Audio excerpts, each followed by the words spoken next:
Hello and welcome to another episode of Around the Verse. I'm Eric Kyron Davis. And I'm Sean Tracy. You just saw a quick look around Area 18, the main landing zone of the planet Arcorp. It's coming in Alpha 3.5, but it's just one of the many cool features making their way to the persistent universe in this patch. Yeah, there's a lot of stuff coming in 3.5, like the playable female character, Arcorp moons, Lyria and Walla, the all-new flight experience, Pacheco, the new mission giver, new flyable ships, new FPS weapons, performance optimizations, and more. In today's episode, we're focusing on some of the more, aren't we, Sean? Yeah, we definitely are. Yeah. And in fact, on an ATV First, the host is actually featured in one of our segments. It's not me, is it? Not this time. So let's get things started by taking a look at some of the upcoming improvements to the Star Marine game mode in Alpha 3.5. Okay, well, let's go to Sean Tracy to find out more. So a lot of the fixes that I'm going to talk about are actually apply to Star Marine as well as Arena Commander, and that's kind of a nice thing. And what's really nice about making some of these fixes within here is they benefit Star Citizen and Squadron 42 just the same because we're all within the same code base. So some of the exciting changes to Star Marine that have come within 3.5 are some improvements to the game mode. One of the game modes that we've improved is the elimination game mode, so it's basically our deathmatch type game mode. So what we've done within there is we've added some spawning logic that actually does some checks for players around you. So there's a visibility check and a range check. So you basically don't get any unfortunate spawns where you've just spawned and somebody can get you right in the back of the head and you don't even have a chance. So we've also added a new map, and we're calling that map Damian Comms. And basically, it's a reduced version of Damian that doesn't have the destructible glass, and it makes it so that it's a little more tighter of an environment, so that when there is only 4 or 8 or 12 players, it's actually still very exciting, and there is a lot of combat going on. With the Last Stand game mode, we've also made improvements there, and one of the big changes that we've made is actually some refinements to the control point or the capture point mechanic. So now it's actually much more visible to the players so that they know who's capturing it, if it's contested, if it's neutral, whether they should really run to help their team with it, or if they have to approach that a little bit slowly because an enemy team is actually taking it over. Also, you no longer have to be locked into the laptop to do the captures. You start the capture with that, but you no longer have to stay connected to it, and you can have your friends around you that will help the capture. So this just makes the game mode flow a little bit better, and it makes it a little more challenging for the teams together.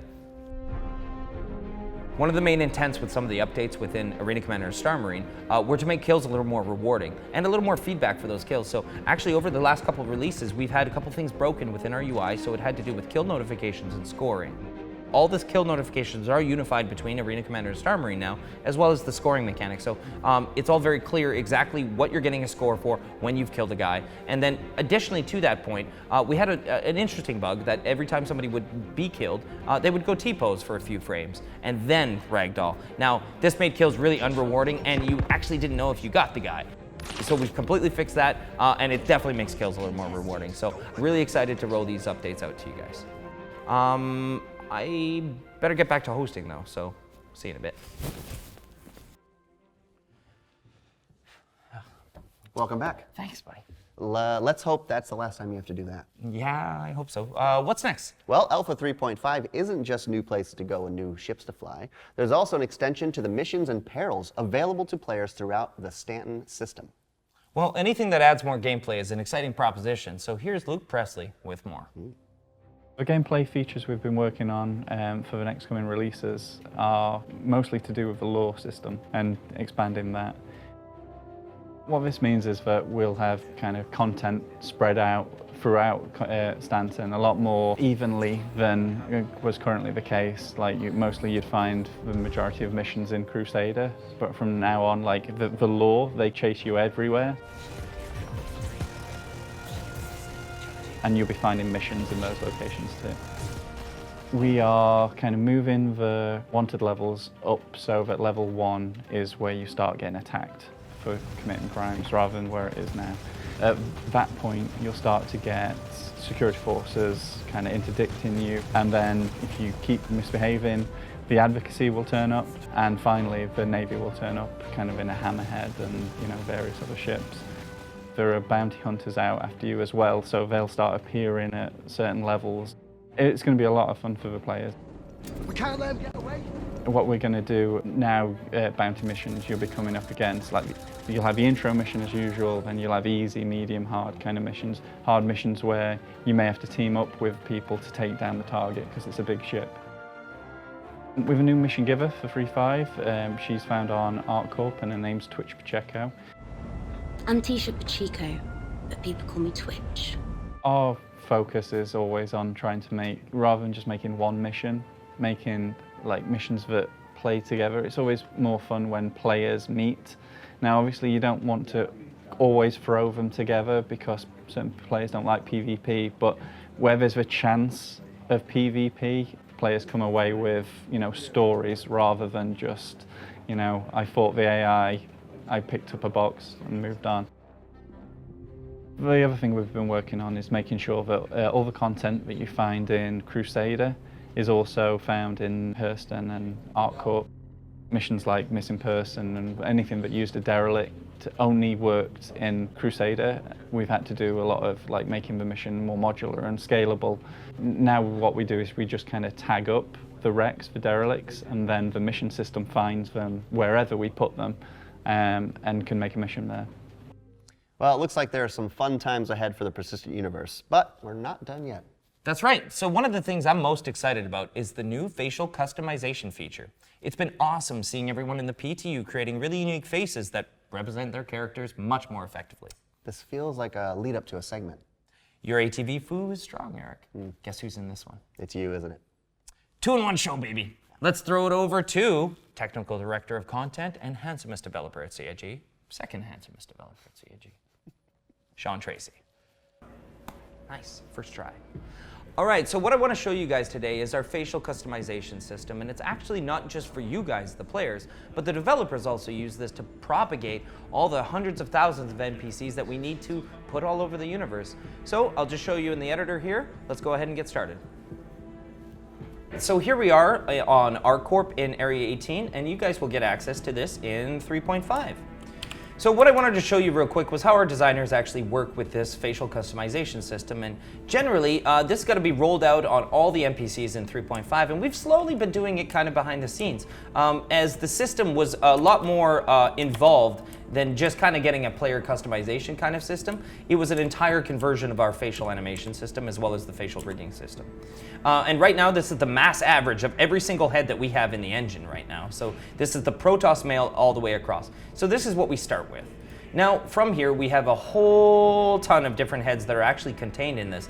And really interesting to note is that now with all of these heads in this singular file, it's still cheaper and is better performance than any single one face was before. And the other point of that is that it's now using GPU skinning, which is much, much faster, and we can have way more of these characters on screen. Anyways, what the designers do here is that they'll select from a whole set of different source heads, basically, to organize our target. And we show you the preview as you go through. And you can really see the range of humans. But a real big and important point of this is that we don't allow heads to go outside of the human range. So here, I'm just going to select a couple, of the more sort of obvious shapes that we have. So we've got Tannen, who is a Squadron character.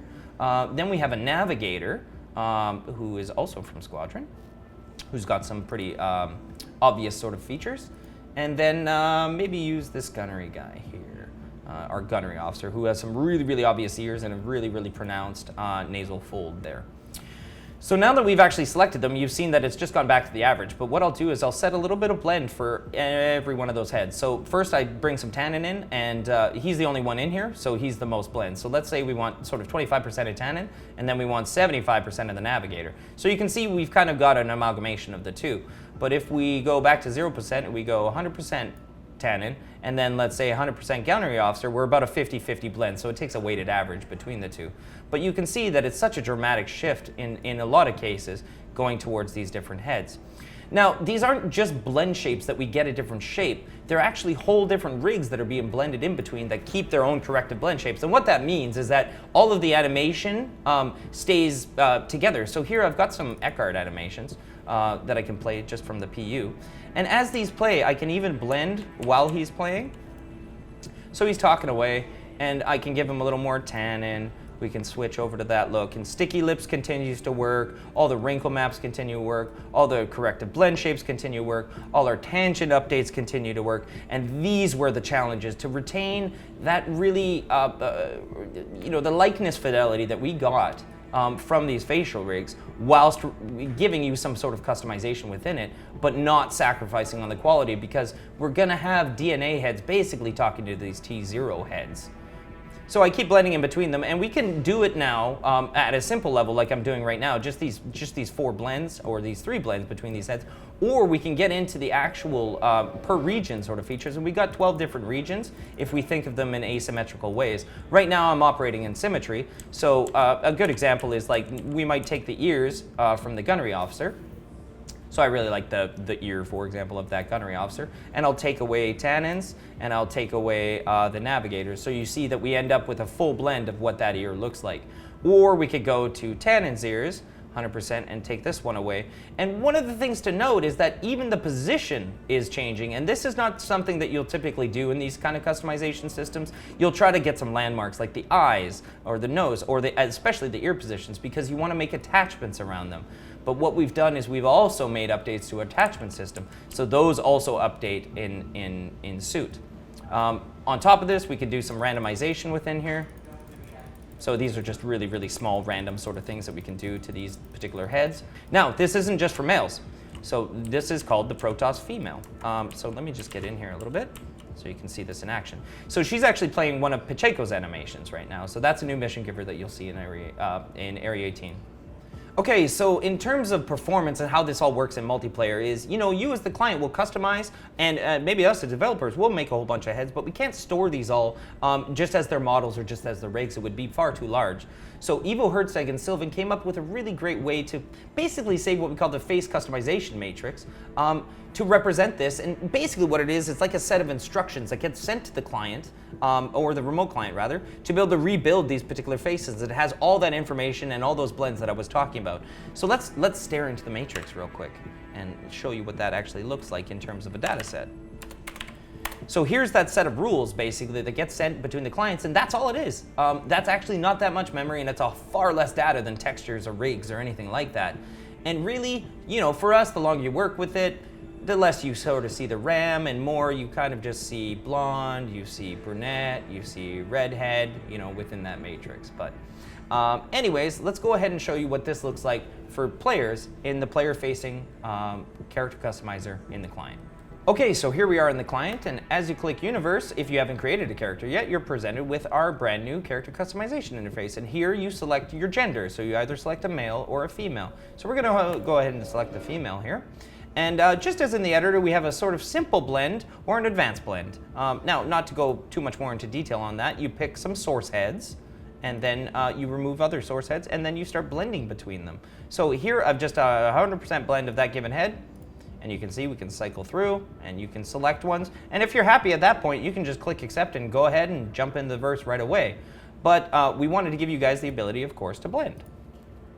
So now, we're not trying to be cheeky and come up with, reinventing the wheel or trying to put a totally new spin on character customization, but the way the system kind of works, we wanted it to be intuitive for the players to kind of use. So basically what you're doing is you're blending between these ones, and this even works a little bit different than the editor because it doesn't take a weighted average, it's just a full blend of one or the other. But that's where the locks actually come into play. And just to give you an idea that you can do this on advanced and simple too, but you can add a third head within here. So let's just add her.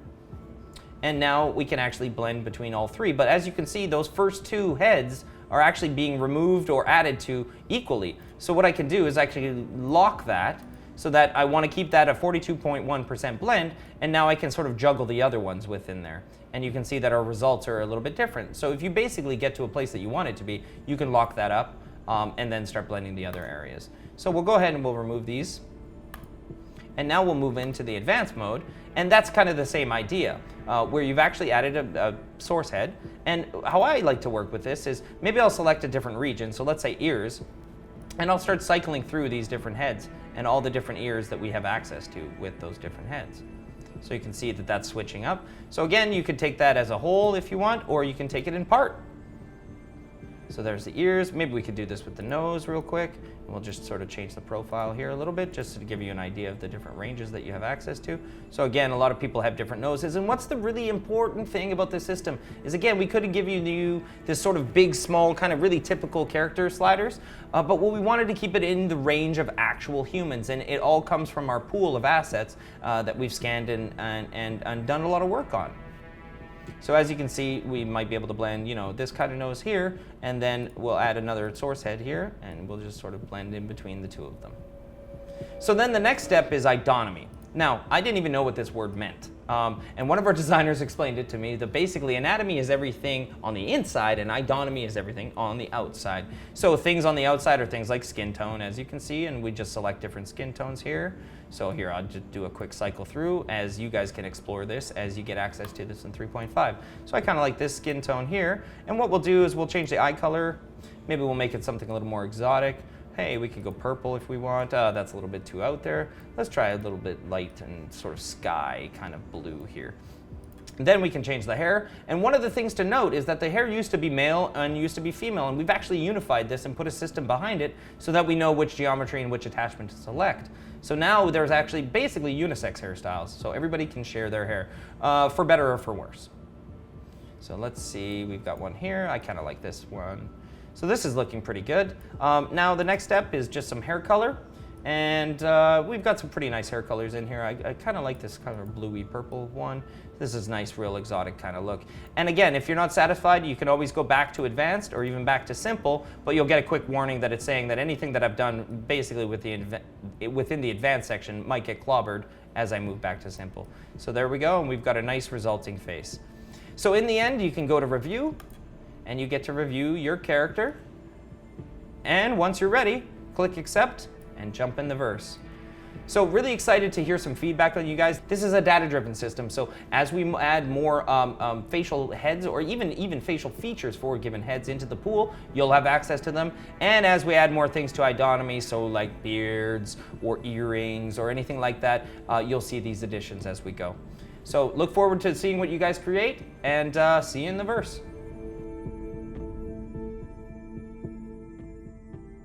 I know I'm really excited to get these features into everyone's hands and see what they come up with. Yeah, the teams around the world have really put a lot into this patch. It's going through its motions on the PTU now, and everyone here is laser focused on getting everything ready to go live. In fact, the weeks leading up to and immediately following a patch release are some of the busiest times for all of our developers, and it can make finding time to appear here on ATV a bit challenging for some.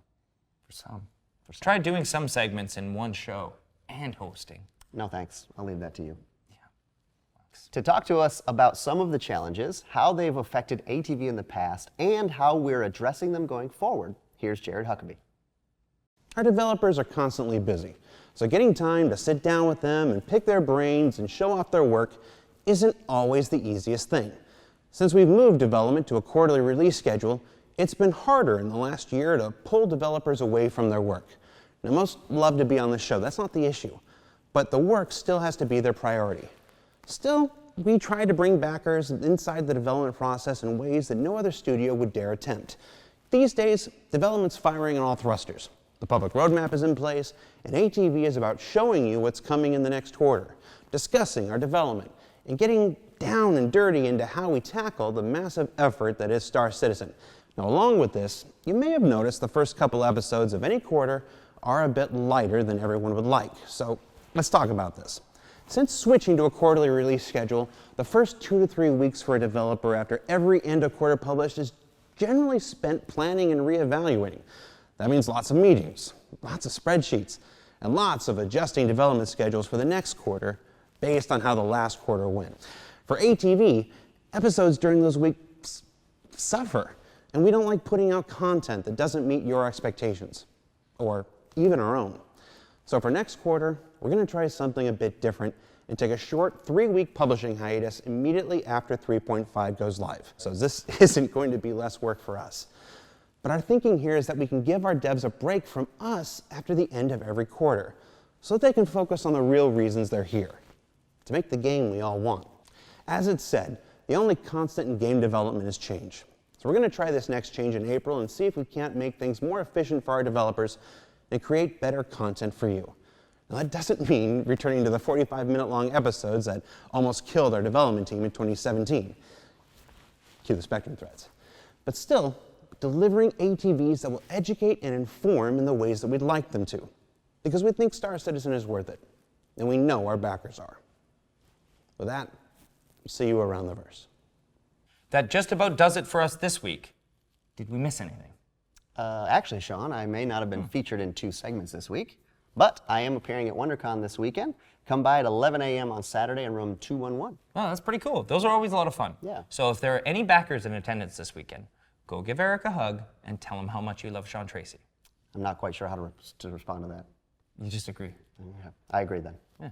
And if you can't make it to WonderCon, tune into a very special Reverse the Verse Friday at 12 Pacific. Chris Roberts will be there live to take your questions about all things Alpha 3.5. It's always a good time when Chris stops by. That's about it for this week. Thanks to all the subscribers for making the show possible. And thanks to the backers for testing Alpha 3.5. And keep an eye out for the live release any day now. Yes, so until next time, we'll see you around the verse.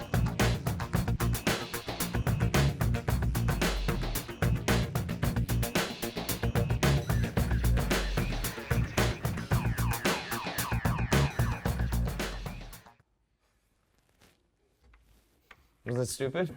It's the heads up. You go I know, but I can't. There's no. Thanks for watching. For the latest and greatest in Star Citizen and Squadron 42, you can subscribe to our channel, or you can check out some of the other shows, and you can also head to our website at www.robertsspaceindustries.com.